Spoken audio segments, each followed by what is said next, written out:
Okay, I'm back.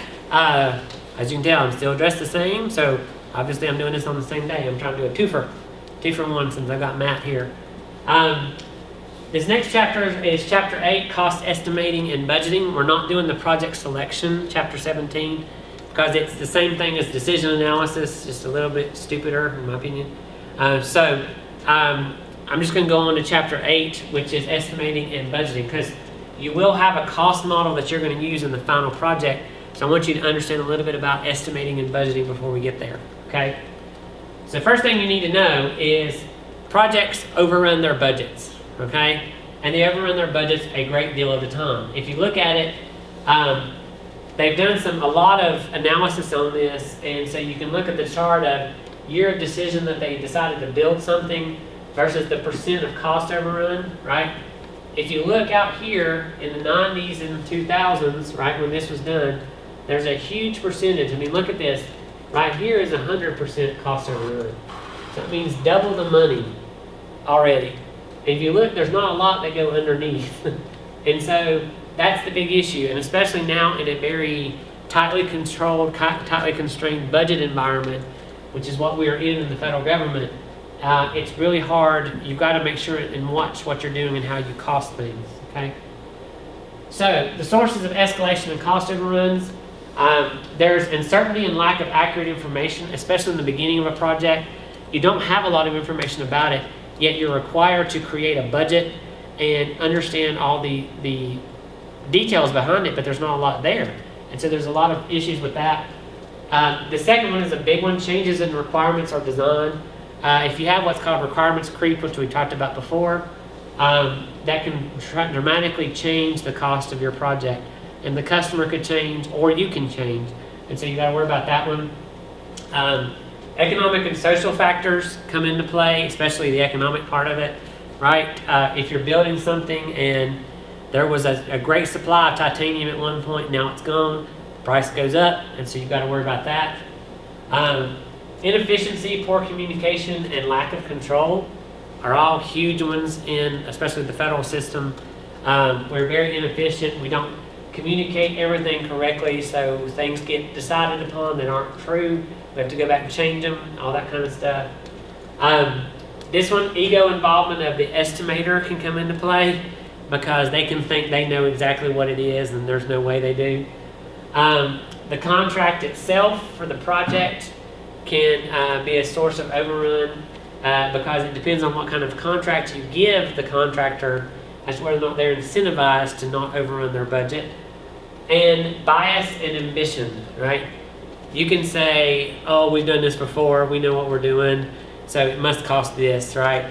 And some people, ambition for me is you automatically bid low. You go lowball it on purpose to get the project.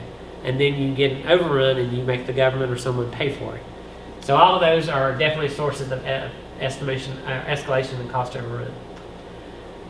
So basically, what's the problem is that in the beginning of a project, right, you have very little knowledge, and so you start trying to figure out what you can do. And so the problem is that at execution, right, when you're done with it, there's still these regions of uncertainty. So because there's always going to be, the estimate that you're using to cost it, and then there's a contingency fund on top, and you can see how that continues to shrink down to nothing.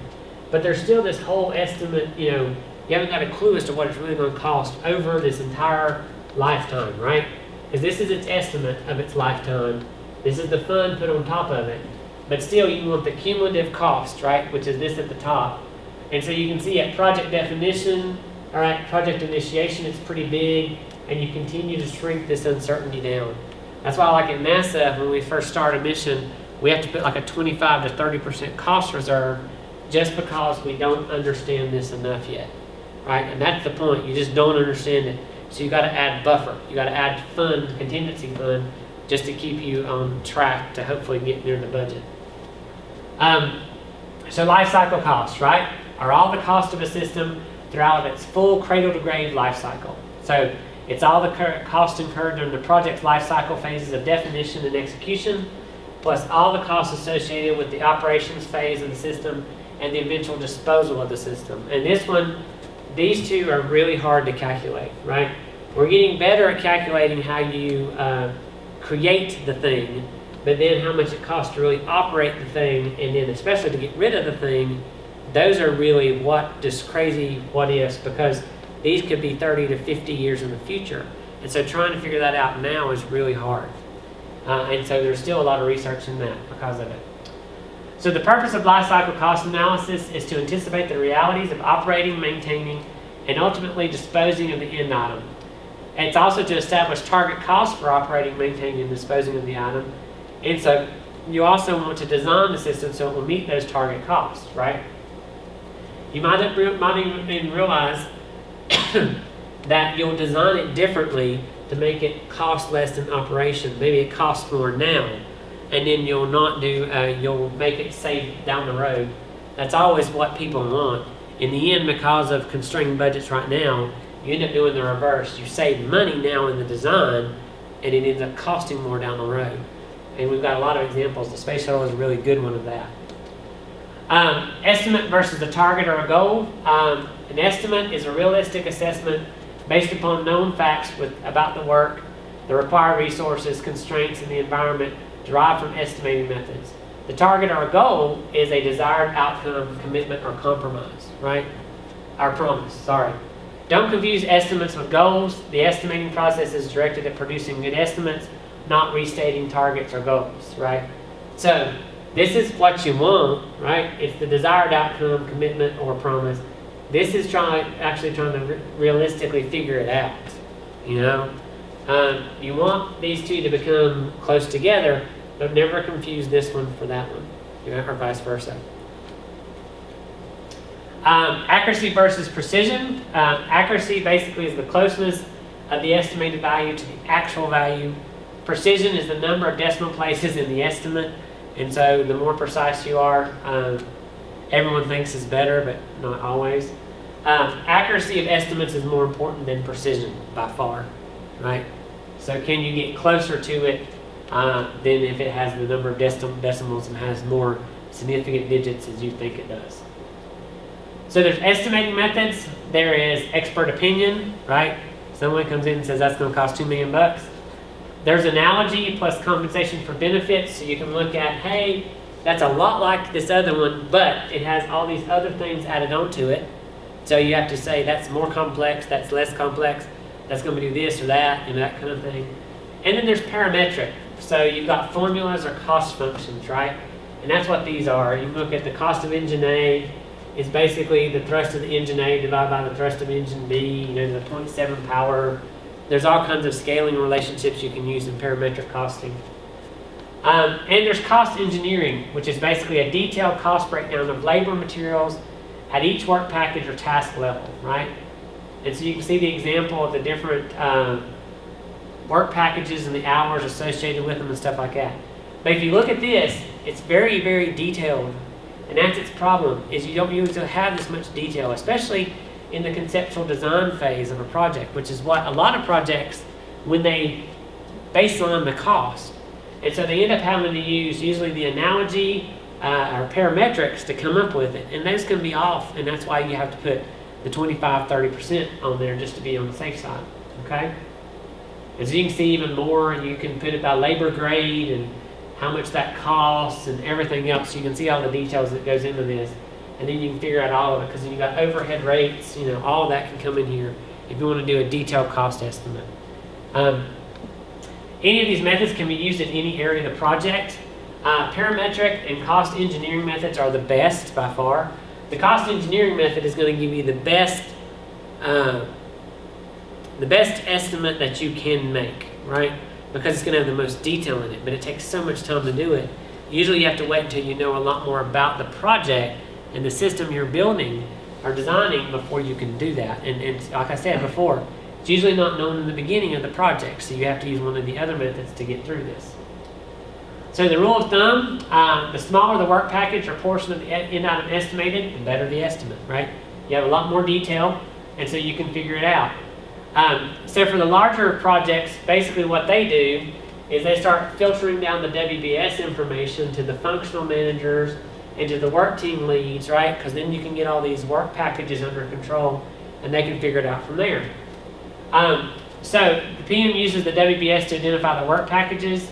The functional managers subdivide the packages into identifiable tasks, labor, material, facilities, resources, and then basically the supervisors and team leads estimate the number of hours and quantities of materials needed, right?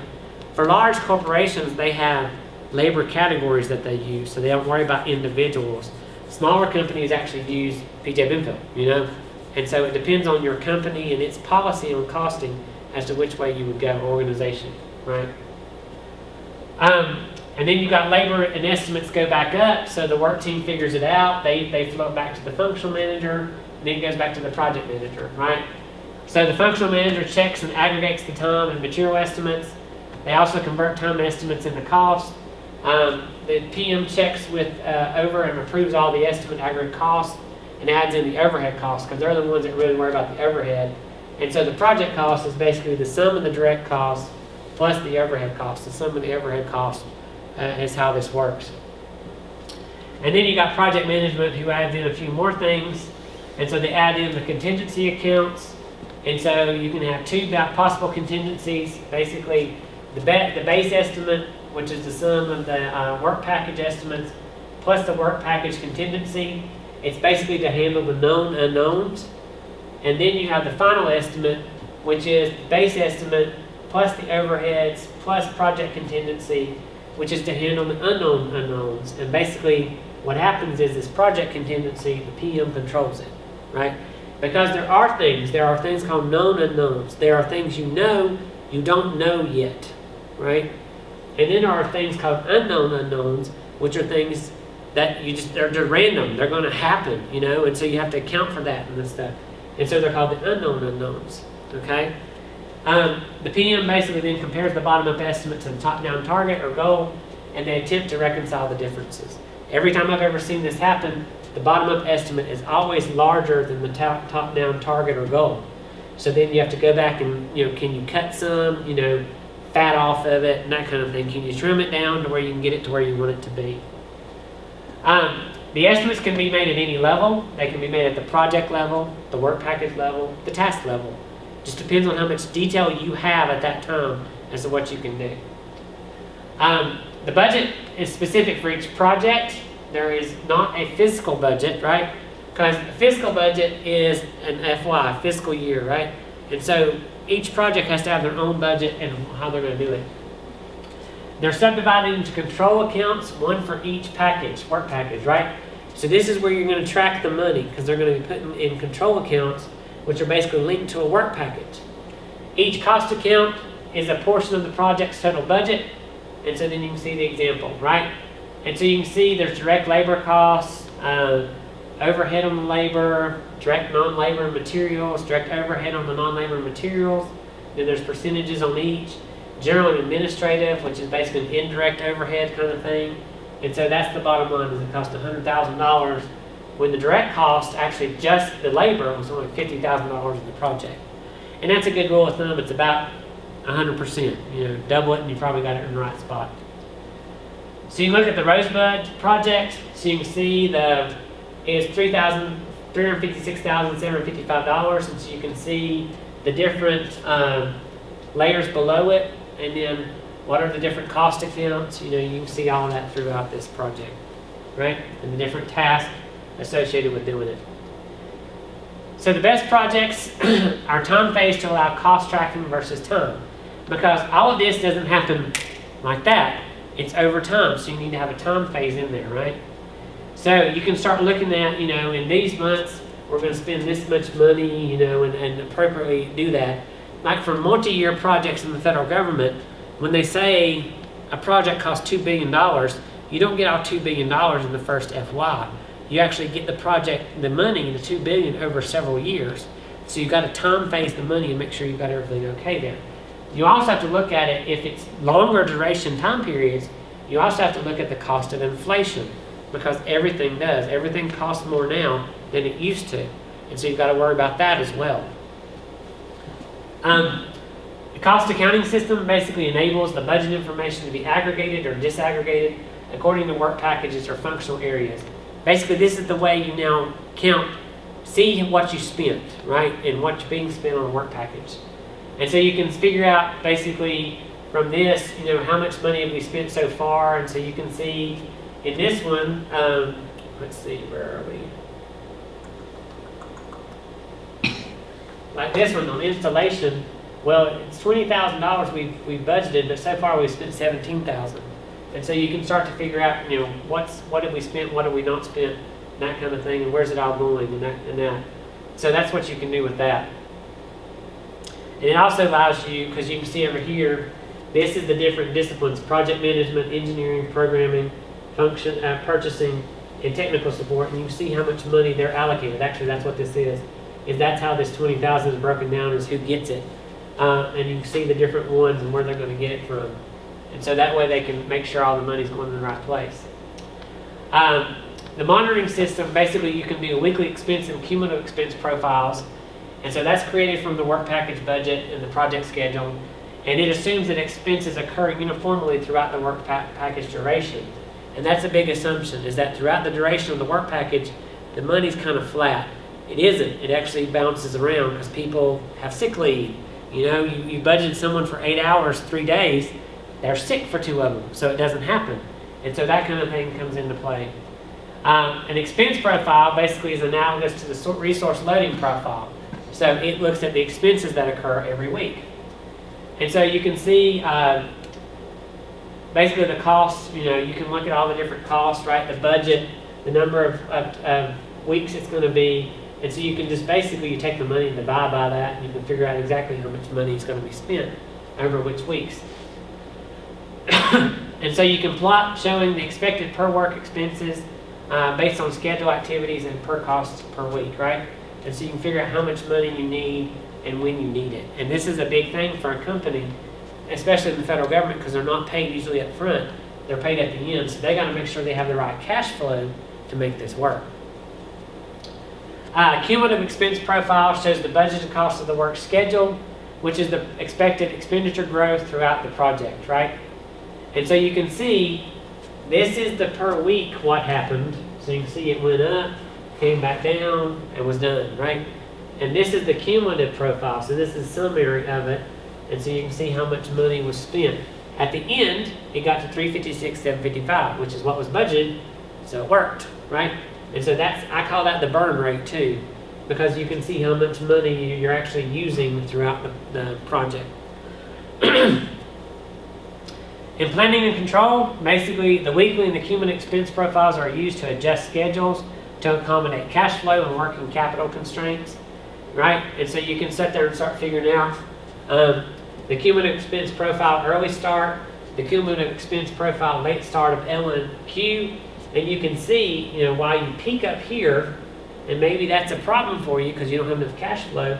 If you just late start L and N and Q in the process, right? You just pulled the money and you kind of flatten the curve some. And so that's always a positive for a company, especially. During project execution, our planning control was basically used during project execution. The actual expenses are tracked against the BCWS, right? And so you can actually look at what you plan to do, right? The value of the activities, so what has been completed and what you projected that value to be, but then the actual cost. And you see these two are deviating, which is a really bad thing. It's way above money. It even started out bad. And the problem is that you're not completing things on time. So this means you're completing things later than you're supposed to be completing them, but they're costing more money. And that's a really bad scenario. Okay? So, I didn't realize I was the end of that one. I hope this one helped you out a little bit about estimating and budgeting. Again, we will be using an estimating tool in your last project. So this is kind of helping you out a little bit with that. Okay? Again, any questions, give me a holler. Either find me during the class when we're talking about group projects, or send me an email and we'll chat that way too. Talk to you later. Bye.